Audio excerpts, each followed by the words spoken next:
guys, and welcome back to Pop Culture Addicts. I am Tim, your host of this here nerd show, and I just want to remind you that you are watching and or listening to a show that is made by this nerd for all you nerds. So I hope you guys have a good time with today's interview. Now, our guest today is an author and a satirical writer. I enjoy some of the satire that I see that he's put out. Is it satire or is it sarcasm? We're going to talk about that. Either way, I really enjoy it. It's a lot of fun with the things that I've read. But he's also a writer of novels, which include his two novels, Partition, Critical Era. Let's say that right. Partition, Critical Era. Not error. I'll get that right one of these days. And his latest, entitled Welcome to the Deep Estate. You'll find that his novels weave science fiction, fantasy, horror, and comedy together for an experience that will hit a very solid 4 out of 5 stars on Goodreads, according to user reviews. Now, in our chat tonight, we're going to discuss his origin story, growing up around Hollywood and setting his own path, his writing process, and how sarcastic or satirical writing, depending on how you want to call it, differs from novels and a few other things. Now, if you're new here, please don't forget to click that like and follow button. That makes sure that you get notified whenever we have new content, and you'll get to see who is the next person that we're talking to. At this time, though, let's welcome author Kevin Kane to Pop Culture Addicts. Welcome to the show, Kevin. Hello. Hello. All right, bud. Like I said in pre-show, I'm excited to have you here. I've been watching you online for a while, and I've seen some of your threads posts have been very entertaining to me. And I started checking out some of the stuff that you're doing, and I went, man, this guy seems like he'd be a lot of fun to chat with. So I was very excited when you said yes, and I was like, yay, we're going to get to play and talk, and it'll be a good time for everybody. And if not for everybody, at least for me. So I also appreciate the solid 4 out of 5 stars, because personally, whenever I say a 5-star review, I pretty much just disregard it because it feels like there's no thought into it. It's just, I loved it, 5 stars. 4 out of 5, there's nuance to that. I appreciate that. There's some flaws I can work on. absolutely. And yeah, 2 stars are the worst. Yeah. Fucking drive me insane. Yeah, I think, and today also, I also look at it this way. In today's age of the keyboard warrior, if you can get a 4-star review out of somebody, I think you're doing something really good. You've got some solid work there, and I've told a couple other people, anything over a 4 to me is damn near a 5-star anyway. So, just because of the way people are nowadays, I think that the closer you get to that, the better off you are. But that's just me. So. Yeah, no, it's. I think it's also the polar opposite too, where you get the 1 stars are the natural, just I hate it sort of review bombing stuff. Sure. And like that, again, don't put much thought into it. Especially because when you're writing satire or comedy, like you're gonna get that one offended person, and that happens. I can believe that. Yeah. How dare you offend my thin skin? So, yeah. Always for like the weirdest things too. It's just. All right. So let's jump into this here. My very first question that I ask everybody who ever comes on the show, and I do this for 2 reasons. Number one, I like to know what makes people tick, why they do what they do, and more importantly, what keeps them doing what they do. And then secondly, as you may have heard in the introduction, I'm a bit of a nerd, and nerds love a good origin story. So in the origin story of Kevin Kane, what made you say, I need to be a writer? Oh God. I love telling stories. I love stories. Like my life revolves around pop culture and just stories, consuming it. And then it's always been like the thing that I live and breathe. I want to contribute to it is, I think, was my natural reaction. And then on top of that is some good old fashioned crushing existential dread. Like I don't know what at what point it was, but I was looking at um some gravestones. I think I was at my grandma's funeral, and I was noticing the care of the gravestones, and just kind of seeing how people were disappearing as time goes on, and people moved on. And then at the same time, I was reading some book by some old dead guy, and I'm like, I care a lot more about this book than I am those people. So I think I should be working on these instead of a decent gravestone. Okay. All right. So you said that your life revolves around pop culture. So let's talk about fandoms. What were some of the fandoms that inspired you early on that not so much that made you say, I want to write exactly that thing, but gave you inspiration to look at writing as an outlet for artistic expression?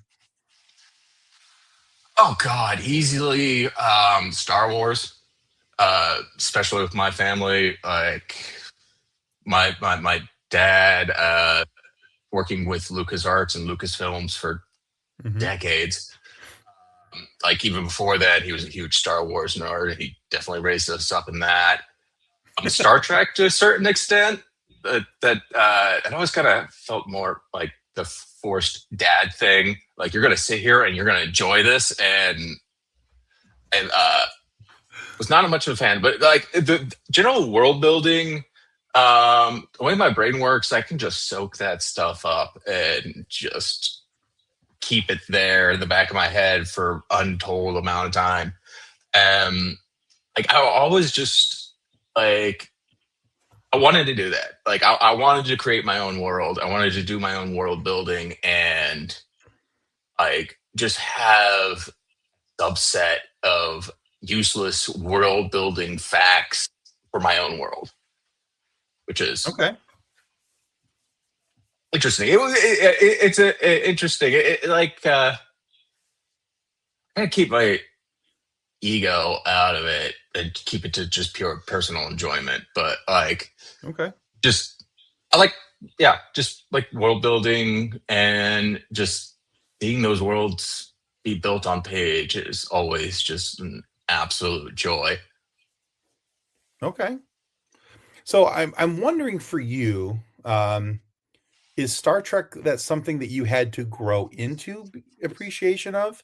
Because like for me as a Star Wars fan growing up, I was always more drawn to Star Wars because Star Wars, in my opinion, always had more action and things. When I was younger, that's what attracted me. And as I gotten older, I still love Star Wars. I'm still a massive Star Wars nerd, but I've developed an appreciation for Trek that I didn't have as a young man because I appreciate the stories and the nature of the characters more. Oh, well, 100%. I'm on the exact same page. Like, my favorite episodes were always the ones with the Borg or the fucking terrifying alien species that was harvesting organs. Like, I think it was either Voyager, whatever, Borg, mostly the Borg. Like the action-packed ones where they're shooting and stuff was the ones I gravitated towards as a kid. Mm-hmm. And I think that was just mostly like Star Wars is much more kid-friendly. Like you don't have to sit and think of just deep concepts that you get with Star Trek sometimes. Yeah. No, I agree. I think a lot of Trek is, and I say this to people all the time that, and I say this very lovingly about Star Wars, but it's very rarely up until recent years where I never walked away from a Star Wars movie or show and go, I really need to think about how that affects the world around me. Whereas with Trek, there was a lot of episodes, even going back into the original 60s episodes, where I was, I'd watch them and go, wow, that's still apropos for today. And that still fits today. And how does that affect our world today? And then, you sit there and you just start pontificating on all these things. I often find myself thinking about Star Wars more, but now it's just a very long list of complaints. Like I I've been like trying to force myself to just let it go. Like it's been years, just let it go. But the new trilogy has been like it's gonna be something on my deathbed. I bitch and complain about. Like I cannot get over that whole ordeal. Just one scene in the Millennium Falcon with Han Solo, Luke, Leia, and Chewie. Just one scene. They couldn't even do that. Like that's all I wanted. It's a very Oh common god. complaint, actually, especially among older Star Wars fans who grew up on the original trilogy. Yeah. Myself included. Yeah. Same here. It's yeah. It's just I look back at it. I'm just like, my God. They squandered the last moments we had with the full cast, killed them off one by one with some really kind of useless death scenes, and then left us with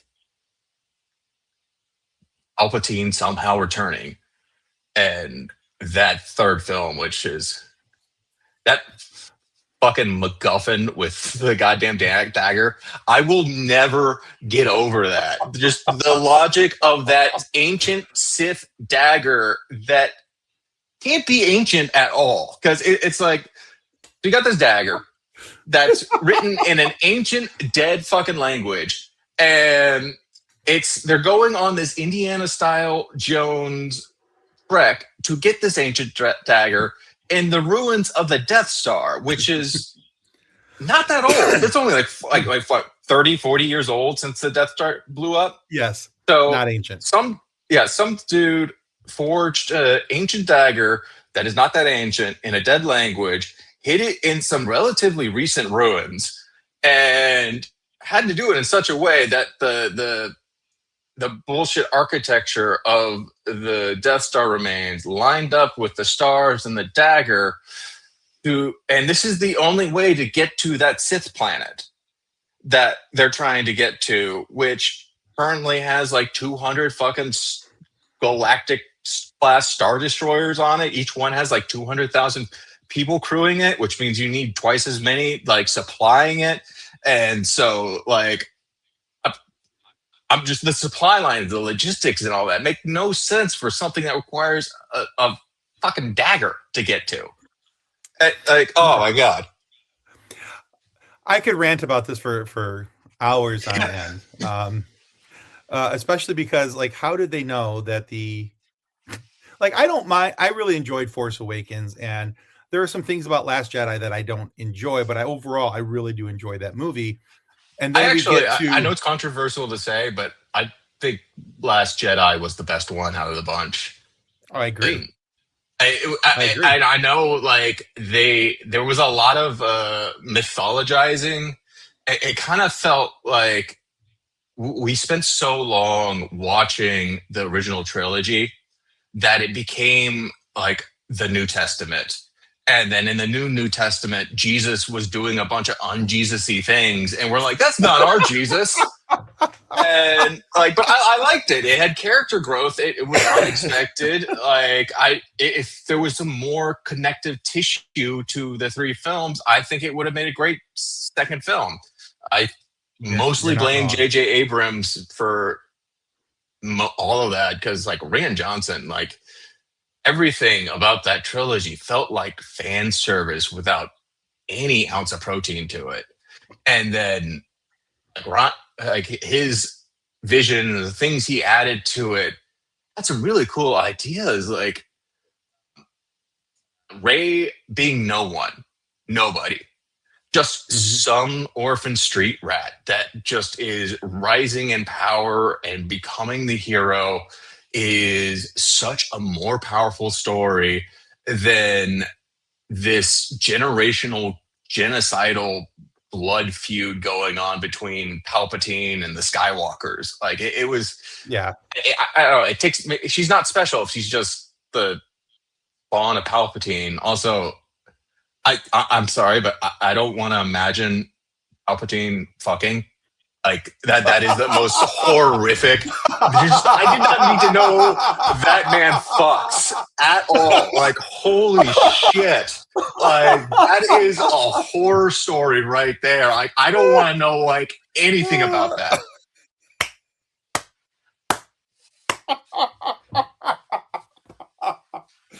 Oh, that's nightmare fuel.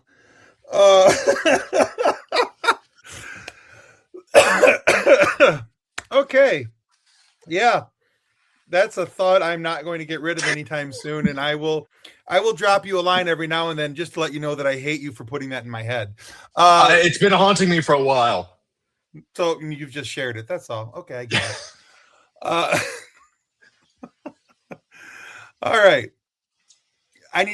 We got to move topics because I can't think about that any longer. I completely forgot how we got there, but yeah, I'll figure it out once we go back and I go back for editing and all that. Okay.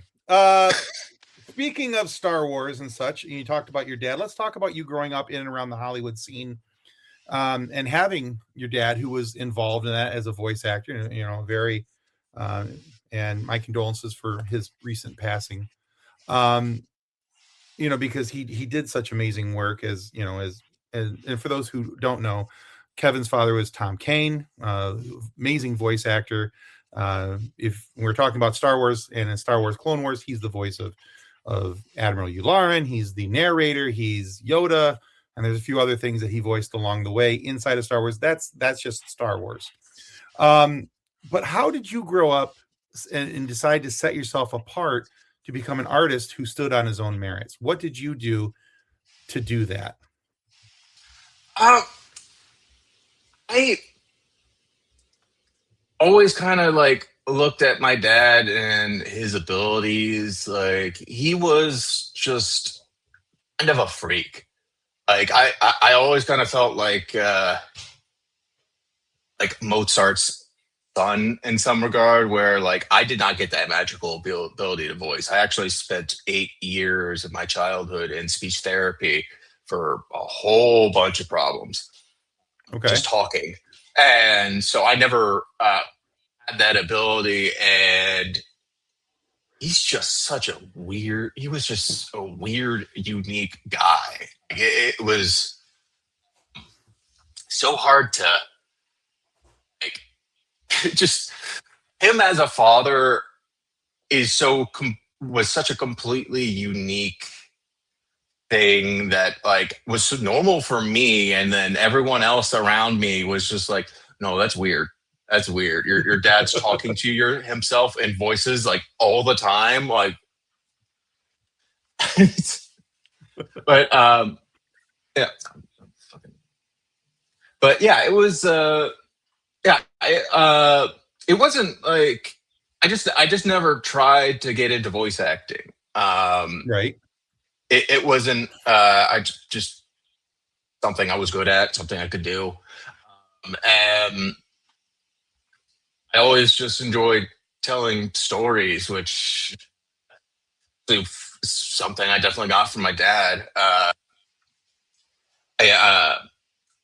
He enjoyed sci-fi to the most absurd extent. Like, he was just burning through Pulp Fiction novels for most of his life, and it was always funny because I can't remember how many times I would be like, "Oh my god, have you read this sci-fi book?" He's like, "Oh yeah, like 2 years ago."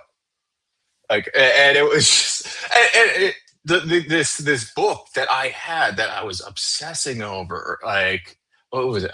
Adrian Tarkovsky's Children of Men. Was it not? Okay. Children of Time.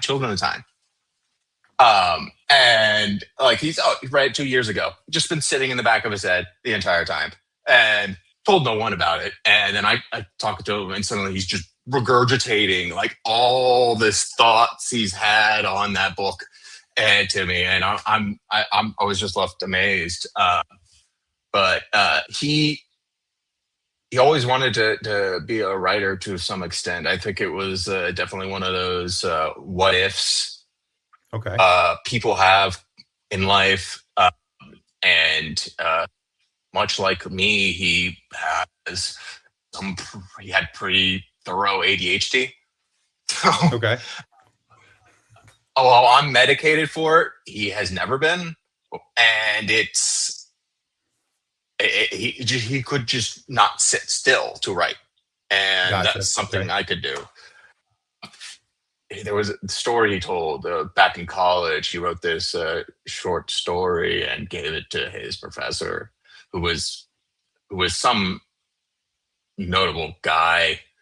I forgot who, but the professor read it and was just seriously trying to push my dad towards being an author. It's like, this is really good. Okay.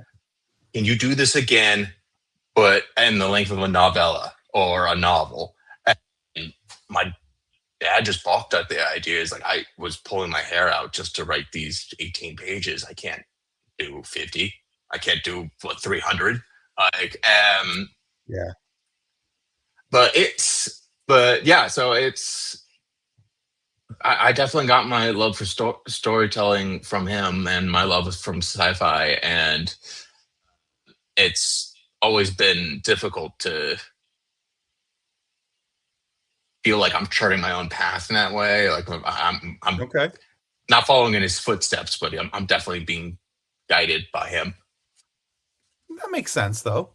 It does, especially if when your father had such a large presence in your life. It sounds like, and and seeing those skill sets, come from him, and knowing that you have a variation of those skill sets, well, I can see why that would guide you for sure. But as you were developing those skill sets for yourself, were there specific challenges that you came across that you needed to address so that you could continue progressing in your own skills? Um, yeah, it was. I started out screenwriting.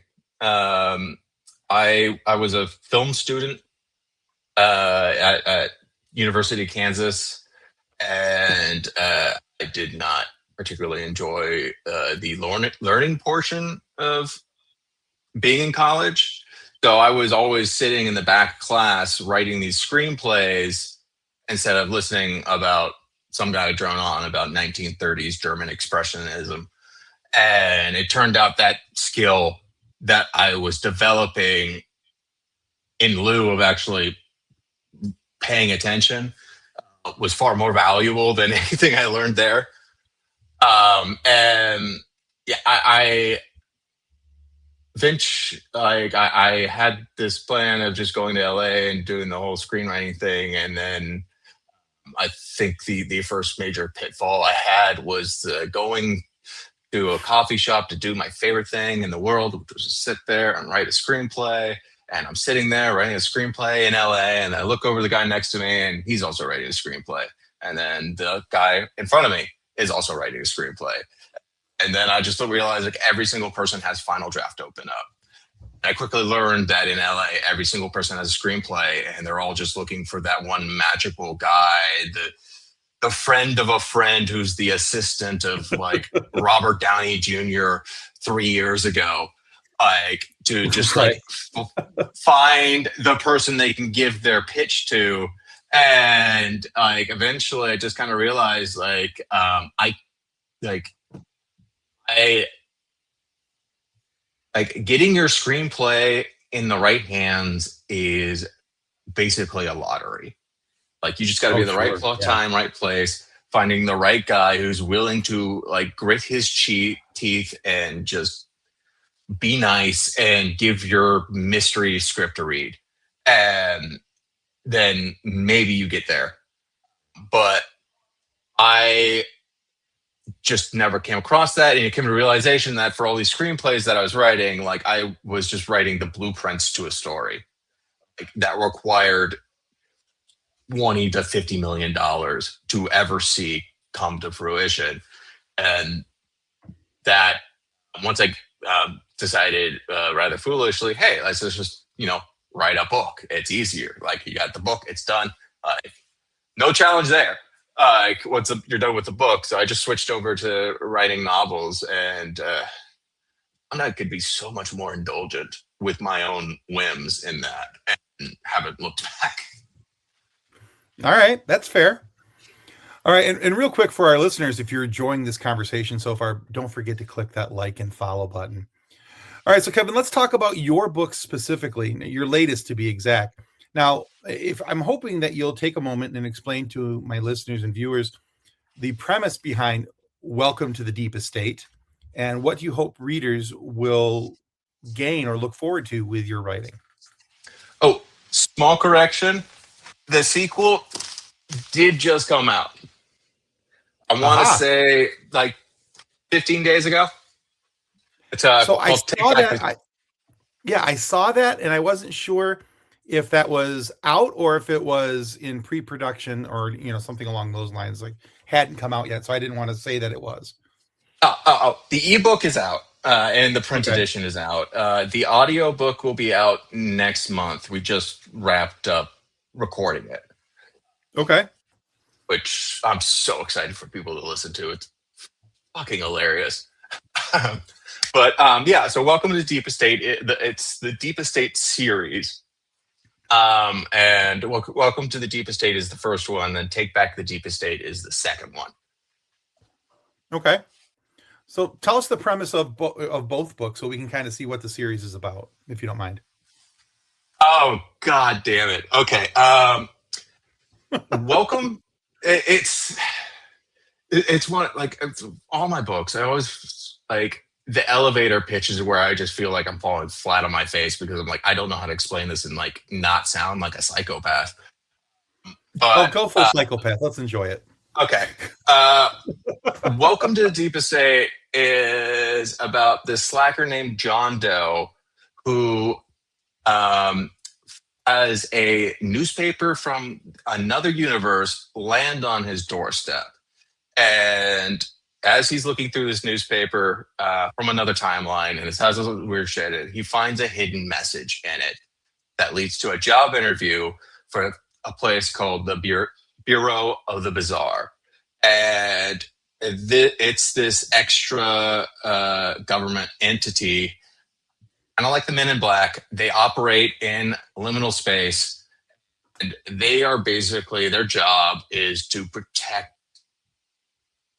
all humanity from just the weird shit that reality dukes up when it gets drunk and shits the bed. Like, it's just okay.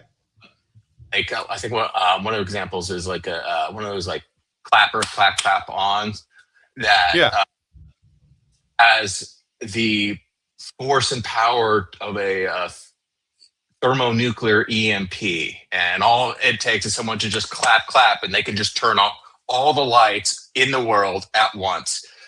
And they're the guys that step in and stop, grab that thing before anyone can plug it in. And they have just saved the world time and time again. I think one of my favorite examples is the blue, black, white, gold dress that went viral back in the 2000s was much more horrific than people realized. Like, it was like, it caused people to argue and then fight and kill each other.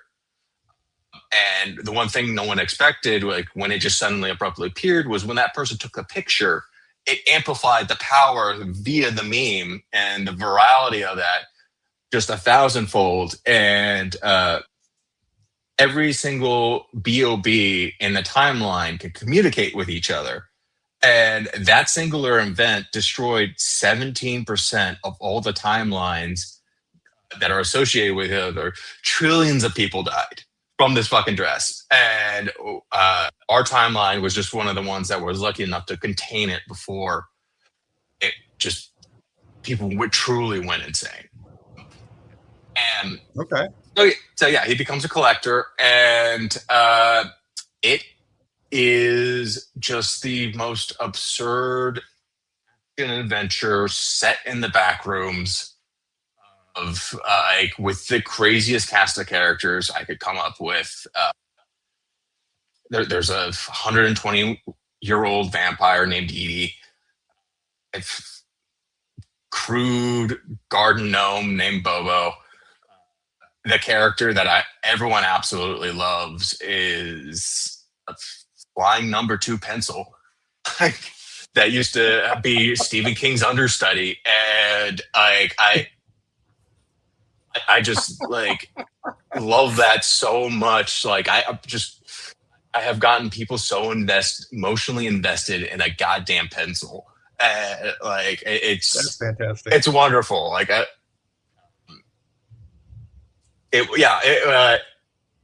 so it's absurd. Like, my initial goal was that it was going to be sort of an absurd sort of backrooms, X-Files. Like, the whole thing's wrapped up in conspiracies. I love conspiracies when they're fun and dumb. Oh, for sure. Illuminati lizard people, that type of stuff. It's hilarious. It's like when it's like that, and I love just going deep into those, and like so much of the plot is wrapped around, okay, what if all this stuff was true? Like, and it's, I want to say, I said it was my attempt at a Hitchhiker's Guide or Good Omens. Then everyone's like, no, this is like Dungeon Crawler Carl, which I have never read, and now can't read because people have compared it to it. And that just kind of turns into a dick measuring contest where I'm the only one holding a ruler. Yeah. And that's just sad. Yeah, no, I get the analogy and understand it. That's hysterical. No, it's a good book. See, I checked. It's good. We're good. Yeah. Okay. All right. So with all of that in mind, let's talk about story process. And I like to ask this question of authors because I love the variance of answers that I've gotten from it.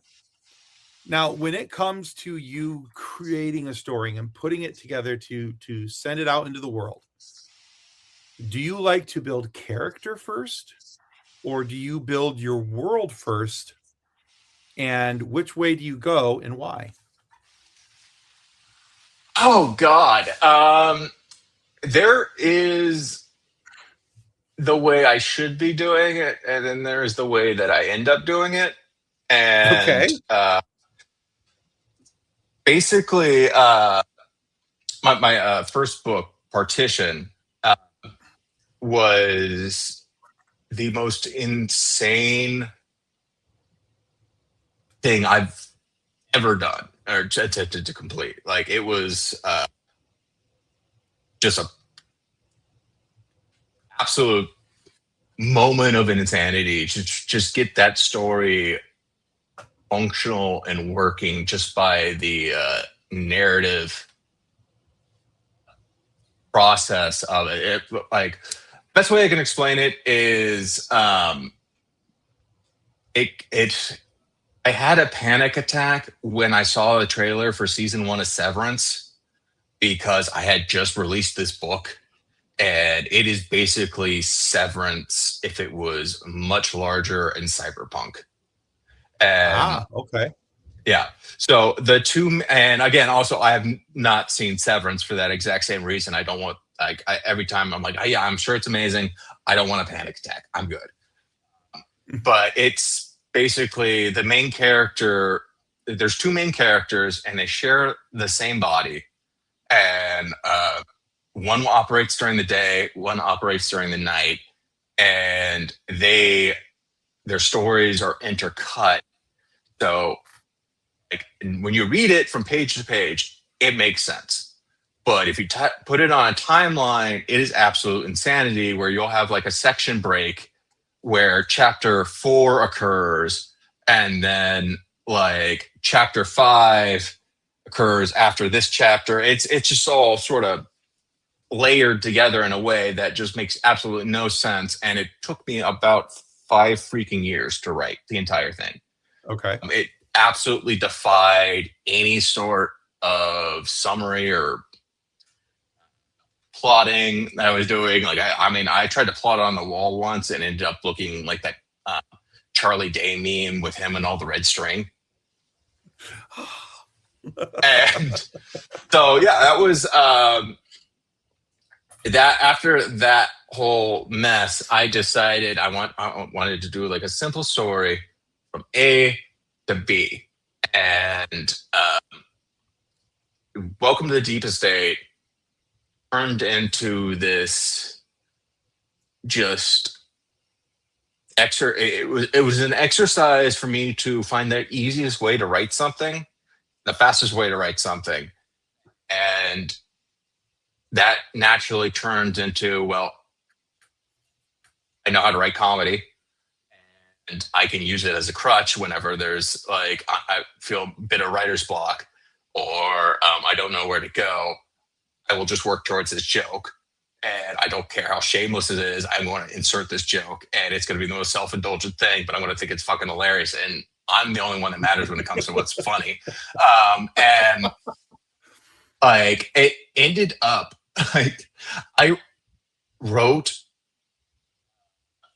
both books back to back as the same story in the first draft, because it was just like in terms of length, and then I just like cut it in half and then worked and to make both books separate things. But like it's my writing process for The Deep Estate has basically turned into setting up the situation, then putting John Doe, the main character, into that situation and just kind of finding out what happens. Like that's one of the things I love about writing so much is there's so much of it feels like my characters have a lot of agency that I did not intend. Okay. And like there was no like guide or summary for Welcome Deep Estate. I just kind of gave my main character the tools and the conflict and said, figure it out. And it kind of just went from there. Like, I think one of the most craziest things about it was Harry, the pencil, was never intended to be a major character. Like, Okay. she, like, I was just like, okay, their first mission is they're going to capture this flying deadly pencil.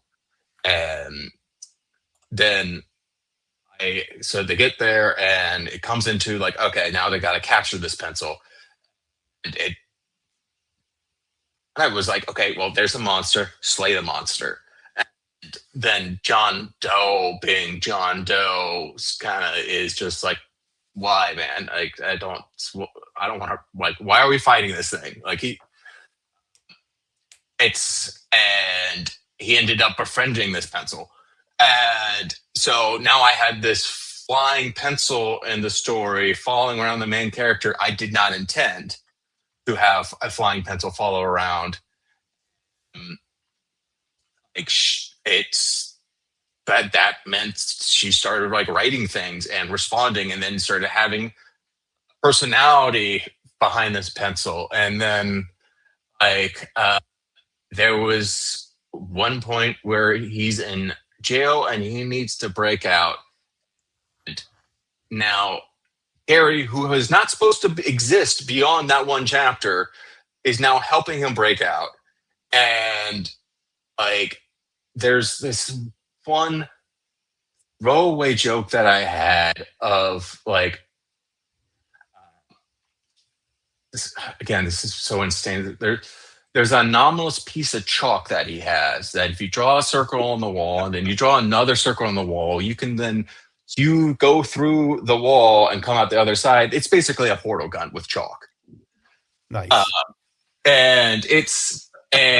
They're basically like, they're trying to escape. They're getting shot at. And just John tells Carrie, hey, like, okay, put a circle here and then put a circle somewhere safe over there. And then Carrie makes a circle and then starts writing down all this like, advanced like physics equations and just doing a whole like Goodwill Hunting routine, and like wanting to know his weight just to get like the trajectory right. And the whole thing is just to turn into this bit of just having slingshotting through this infinite chasm of like nautical bathroom prison cells filled with like the craziest creatures can. And like it's hilarious. And then I realized like immediately afterwards, I just made the goddamn pencil a genius. Like, so Yeah. this pencil that wasn't supposed to exist beyond that chapter is now a sidekick and also really smart. And it she just kept becoming the most useful tool and character and sidekick and became so interwoven with the plot. I cannot imagine the book without her. Nice. Okay. And it's I mean, just like random shit like that, like, and then just diatribes that I can just put in there for rants. There's an entire segment I have told in the voice of David Attenborough on Sasquatch that is way too long, but was way too fun. And it was just like, I was like, I'm just going to have some blatant world building here and talk about Sasquatch. And I'll do it in the voice of David Attenborough because idea is just too cool not to have like a moment to sit here and just, because like the whole entire idea is like, I was like, when I was doing research, one of the things I found is in almost every single culture, there is some sort of legend or cryptid that is basically a big giant monkey. It is insane. Like the Yeti, Sasquatch, Bekbuk, Chichunya, Oran Pingdek. Like they're all just various, like all around the world, just different versions of the Sasquatch. And I created this like liminal space called the Backwoods. And it's just the reason we never see them is they're all living in liminal space in this specialized forest the size of South Carolina. And they're all just kind of living in there and occasionally coming back out into our reality, get some berries and get caught on some shaky 16 millimeter camera footage and then just going back. And like, so there's this entire just tangent in the second book on just like Sasquatch. Like I just decided, hey, here's a whole bunch of Sasquatch. I'm going to get into their culture, what they're like. They're super antisocial. I fucking love them. That's fantastic. Yeah. I just, that book is, it feels dangerous because the more self-indulgent I get, the better it seems, but I can't tell if that's just for me or for everyone else, which has always been a problem with my comedy because it's just like what's funny for me is not always going to be funny for everyone else. Well, comedy's always, objective, and how each person takes it and whether or not they have thin skin and are offended by it. So, and that's always a real thing too. All right. Well, you've done really well answering my questions up to this point, but I have one more for you. And I call it a silly question. And now it's not really all that silly, but we ask it anyway because, well, it's just a fun way to kind of wrap things up on the show. Now, the basic premise behind this question is that my live show co-host, Kathleen, was out and about with her daughter. And somebody asked her daughter this question, but not Kathleen. And Kathleen was like, well, that's pretty freaking rude. You should never age out of this question. And so that question is, Kevin Kane, what's your favorite dinosaur?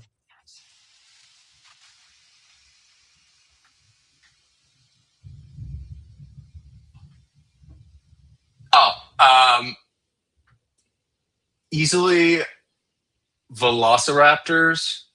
I've had this very unscientific theory for the longest time that if you look at dogs, they're carnivores and pack animals. If you look at cats, they're carnivores.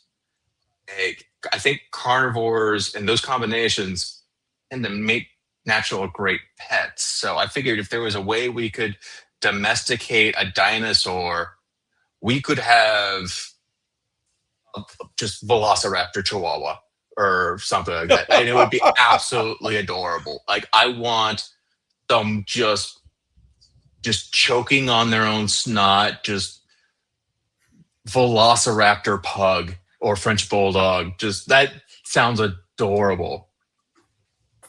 I mean, I don't hate the idea. Because, well, immediately my brain went to, Velociraptor Pitbull. That could be fun. Or an absolute killing machine, but like... Well, yeah, but I mean, so we've had Staffordshire Pit Bulls, American Staffordshire Pit Bulls, which, I mean, their bodies look like they're ready to run through a brick house, but their brains, not so much. I mean, they're absolutely adorable and lovable creatures, but like the one that we have, our family has, she doesn't live here with us, but it's my son's dog, and her name is Mia, and Mia is just the biggest lover on the face of the planet. She thinks she's a lap dog. And I've grown up with pit bulls, and I like, they are just most lovable killing machines is the best way. Like, they are built like a tank, and they are just a fuzzy bunny inside. Right. Yeah. Just, hi, I'm a dog. And that's when you start talking about it, I'm like, a Velociraptor and a pit bull. That could be fun. At the same time, I'm just thinking of like Velociraptor Cujo, and that sounds horrifying. That does sound horrifying, actually. Yeah, very, actually. Velociraptor Golden Doodle with like curly, downy feathers. Like, oh, that's adorable. All right, Kevin, thank you so much for being on Pop Culture Addicts today. Where can my listeners and viewers go to find out more about you, your work, and whatever's coming up next? Oh God. Okay. I'm on Threads on Kevin Kane author. You can also find my Substack under Kevin Kane author, or just kevinkaneauthor.net. I mean, besides that, my two books, Take Back the Deep Estate and Welcome to the Deep Estate, on Amazon and Audible. I highly suggest you take a listen on Audible. Those, like, the comedy just comes out perfectly when it's told to you versus when you read it on a page. And just those places. I'm usually posting dumb onion articles and just dumb thoughts, and then just updates on writing is usually where you'll find that stuff too. Okay. I can co-sign following him on Threads. It's a fun follow. You will get some humor out of it. But yeah, so check that out. And I'll make sure to I'll put those links down in the show notes down below so people know where to find you. And I'll put links on for your Amazon books, and so people can find your books on Amazon. Awesome. Thank you so much. Yeah, absolutely. All right, guys, thank you for watching and or listening. Be sure to follow Kevin Kane on his socials. Like I said, we'll have those down in the show notes down below. Now, if you enjoyed what you liked, heard, watched today, please be sure to click that like and follow button. And if you're a pop culture addict like me, please consider leaving a review on your favorite podcast listening platform, or just comment here on YouTube. That also helps as well. So, on behalf of Kevin Kane, thank you for watching and or listening today. And may the force be with you as you continue to live long and prosper. Goodbye. Reference to any specific product or entity mentioned on this podcast does not constitute an endorsement or recommendation by Pop Culture Addicts. The views expressed by guests are their own, and their appearance on the program does not imply an endorsement of them or any entity they represent. If you have questions about this disclaimer, please contact us via email at info@pcapod.com.